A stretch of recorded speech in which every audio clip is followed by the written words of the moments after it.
বলে জল দেবো, কল দেবো, ছোট রাস্তা বড় করে দেবো, বড় রাস্তার উপরে ওভারপুল করে দেবো, যেই ভোট মিটে যায়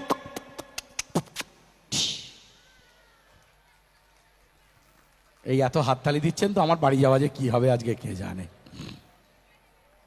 আর একটা মিথ্যে কথা, ছেলেরা বিয়ের পর দুটো মিথ্যে কথা বলে, মেয়েরাও বিয়ের পর দুটো মিথ্যে কথা বলে। ছেলেদের মিথ্যে কথা বলে পুংলিঙ্গ মিথ্যে কথা, মেয়েদের মিথ্যে কথা বলে স্ত্রীলিঙ্গ মিথ্যে কথা। ছেলেরা বিয়ের পর প্রথম মিথ্যে কথা কি বলে?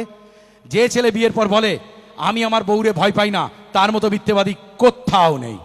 বলো দাদা, তুমি ভয় পাও কি না? বউকে ভয় পাও না? দা হাসছে, কিছু বলতে পারছে না। আসলে এটা বললেও যদি ধরা পড়ে যায়, ওর বউ মেরে ফেল দেবে ওরে। আমরা বউকে কেন ভয় পেতে যাবো? বউ কি আমার থেকে শক্তিমান? দেখেছেন তো, দাদার গায়ে গুঁতো টুতো লাগলে আপনি বলেন উড়ি বাবা কি জোর। হ্যাঁ, তো বাজে ভাবে নিচ্ছে, সবই বাজে ভাবে নেন আপনারা, ওটা করবেন না। এবার ধাক্কাধুক্কি লাগে না যাতায়াতের পথে। এবার কিন্তু আমরা বউকে একটা জিনিসে ভয় পাই, সেটা কি? বইয়ের গলাকে ভয় পাই।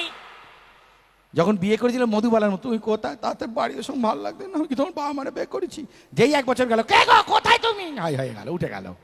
2 বছর বাদে কি মাছ আনছো? আমার বাবার মাছ কেন দেখোনি? ওর বাবা ছাড়া